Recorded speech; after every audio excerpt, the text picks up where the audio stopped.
স্নান টান করে চলে গেছিলাম দুপুরবেলা খেতে। আজকে রোববার। মেনুতে ছিল প্রথমে ভেন্ডি ভাজা আর ভাত। তো ভেন্ডি ভাজা দিয়ে ভাতটাকে মেখে ভালো করে মাখতে হবে, কিন্তু এরকমভাবে মেখে, আমার ভেন্ডি ভাজা খেতে বেশ ভালোই লাগে, এরকমভাবে মেখে নিয়ে কপ করে মুখে নিয়ে নিতে হবে। এবার সবথেকে বড় কথা হচ্ছে বাঁ হাত দিয়ে খেতে একটু অসুবিধা হয়। তোমরা ভিডিওতে হয়তো বুঝতে পারছো যে বাঁ হাত দিয়ে খাচ্ছি। তো বাঁ হাত দিয়ে খেতে কিন্তু বেশ অসুবিধা হয়, কিন্তু তা হলেও আঙুল ছাড়া কিন্তু আমার হাতের ভিতরে লাগে না। তারপরেই পাতে পড়ে গেল, মা দিয়ে দিল রোববার স্পেশাল চিকেন কষা। দেখেছো আলুটা দিয়েছে, দেখেছো 2 পিস আলু পড়েছিল। এই আলু ছাড়া কিন্তু মাংসের একটা মানে আলু ছাড়া মাংসের মহিমা নেই।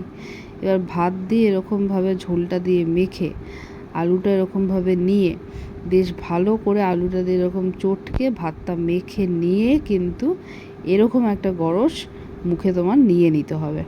আর সেটা যে কী স্বর্গ সুখ ভাই রে ভাই, কী করে বোঝাই তোমাদের। দারুণ লাগছিলো খেতে। আর যারা একটু ঝাল ঝাল খেতে পছন্দ করে তাদের তো আরও বেশি ভালো লাগবে। আমি লোভ সামলাতে না পারে আরেক কামড় মুখে দিয়েই নিলাম। দারুণ খেতে ছিল কিন্তু। দেখো 2-3 কামড় অলমোস্ট আমার খাওয়া হয়েও গেল। তারপরেরটা দেখো এরকমভাবে আলু নিয়ে এরকমভাবে আলুটা ভাঙতে হবে। আলুটা কত নরম দেখেছো? এরকমভাবে নিয়ে তারপর এরকমভাবে একটা চিকেন নিয়ে এরকমভাবে একটা গরস নিতে হবে। আর তারপরে এই যে ঠিক এই লেভেলে, তারপরে এই পুরোটা কিন্তু মুখে ঢোকাতে হবে। হ্যাঁ, বাঁ হাত দিয়ে খাচ্ছি বলে একটু অসুবিধা হচ্ছে।